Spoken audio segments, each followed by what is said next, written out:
guys, this is JJ Halloween Guy, here today to review for you the Gemmy 2007 Gravekeeper, sold exclusively at Kmart. This character, he's a cool one, pretty cheap actually. I'll show you the box first. You see Totally Ghoul Halloween Gravekeeper. It's got a nice picture on the box. It was pretty cheap too, coming in at $70 or $79.99, so basically $80 for ages 6+ apparently. The box is in pretty rough shape, but I'm glad that it at least came with the box. So Halloween Gravekeeper, got a little piece of tape in the way. Hear him speak, haunting as the eyes of the skull glow red. When activated, he appears to come alive, dressed in creepy attire, perfect for greeting guests and entertaining. His arms are posable. Really, only one arm is posable. The arm holding the skull is not posable, so pretty good angle, actually. Eyes shift side to side and light up. Holds approximately 1 pound of candy. Candy not included, of course.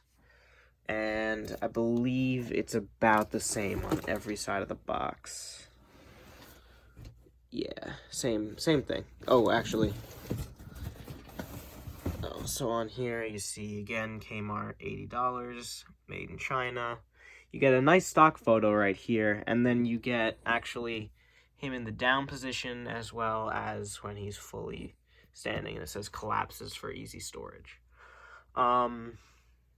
Yeah, so this is basically like a cross between the posable characters and your average life size, because while he does move and talk and collapse, he is built like your average posable character from Gemmy.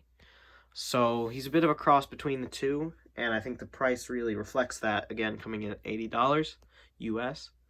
But he's just a cool prop. He's got these black robes with creepy cloth covering it, so you can see that there's kind of two layers. There's this just kind of black cloth layer, and then there's the creepy cloth layer above it, and the creepy cloth is pretty shrouded, like there's a lot of holes and everything. And then there's actually a third layer of creepy cloth right here, and then it even kind of goes up the neck, and on the hood there's even a layer of creepy cloth going above that. Skull's pretty detailed. Eyes do light up red. Get you guys a nice shot. The sensor is actually in the nose, if you can see there. And then cannot actually hold much candy. It's just a little square. I'm not sure why they didn't just have like most of this entire thing cut out. I get that there is the mechanics for the lights in there, as well as the mechanics for the sensor, but I feel like they could have at least made this like a little indent. Now, unfortunately, the way that this skull's supposed to stay on actually snapped. The seller did notify me of this, but it's fine. I mean, you know, it stays on pretty well anyways, and I'm gonna try and find my own way to get it to stay on, but for now it's just kind of balancing. The head, though, is actually in really good shape. I know a lot of people have complaints about the thing that connects the head to the body, but mine is actually still in amazing shape, holding up the head. So that's great. This guy runs on 4 AA batteries, actually, not an adapter. You cannot use an adapter on him. It's only batteries, so I actually thought he took adapter or batteries, but it's just batteries. You can see the detailing on the face. He's actually got veins on the eyes, which I know not a lot of Gemmy props have. And then there's a scar right there, as well as the kind of ripped off, exposed part of the face with the teeth. And then you can kind of just see some gore right there. Then on this side of the face, it's just normal. It's actually kind of cool if you see him from like this angle, and then you kind of come around and see that. Yeah, not much else to talk about with this guy. Again, this arm is actually posable. Same mold as Zoltan and Graves the Fat Butler and all that for the hands. Same with this hand.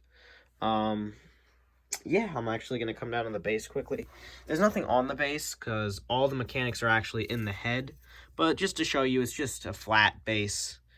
I actually have a random adapter just kind of holding it Because if you do not have a weight on this thing, it will fall forward. I mean, you could leave it without a weight, as long as, like, indoors and everything, but outdoors especially, or on an uneven surface, guy falls right over. I actually had another one. I still have it, but it's kind of in storage right now, and I'm probably going to sell it really soon. Um, and that one did not work at all. And it fell over like 3 or 4 different times because I just wasn't really paying attention. But yeah, this guy's battery operated, and all the mechanics are in the head, and then there's a wire that goes through the shirt, down through the sleeve, and into the skull. You can actually kind of see it right there. There goes the skull. Good thing it's being held in by a wire. And now it's getting caught on the clothes. That's great. Okay. Sorry about that. Just set that back down. Fix up the clothes.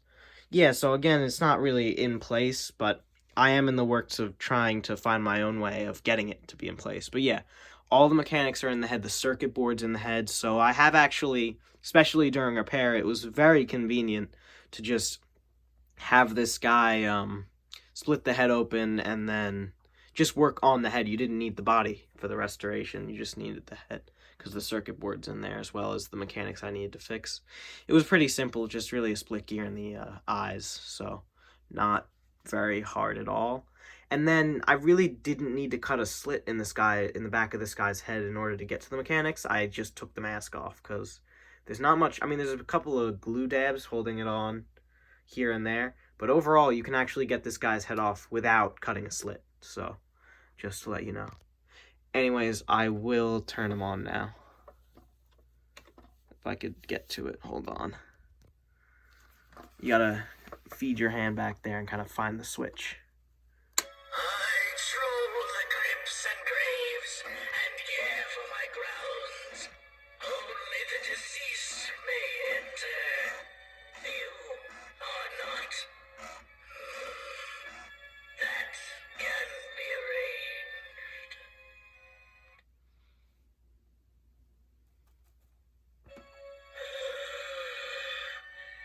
You seem to be just the right size. I have a spare crypt that would suit you perfectly. Rich or poor, healthy or sick, young or old, we all end up in the same place, don't we?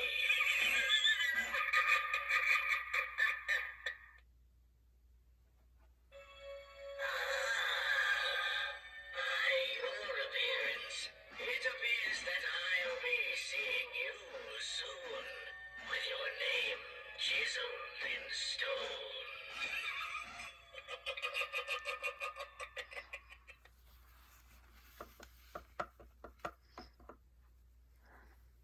I troll the crypts and graves and care for my grounds. Only the deceased may enter. You are not. That can be arranged. Okay, I'm actually trying to get the skull back in place here. It almost fell again. But yeah, he's a pretty cool animatronic. Overall, I actually really like him. The first one I got for free. And then this one I paid, it was on eBay, but it was pretty cheap. It was only like, I think 150, maybe a little bit less. So actually maybe a little bit more. I can't, maybe it was like 150 plus shipping, around that range. So honestly not horrible at all, especially for the quality of the animatronic and everything. And he's pretty rare. I mean, I wouldn't go as far as to say like really rare, but he's definitely uncommon. You don't see him very often, so I definitely think he's a cool one. And then if you guys noticed, the speaker is a little bit low. I'm not sure if it's just like that or if when I first got this guy, the speaker was actually knocked out of place. I'm assuming it was just UPS. I mean, it still worked. It just had knocked itself out of place. So I actually put it back into place while opening up the head for the split gear in the eyes. But yeah, I mean, relatively minor problems with this guy, and overall I'm definitely happy to have him in my collection. I think he's a great piece. So, see you guys in the next review.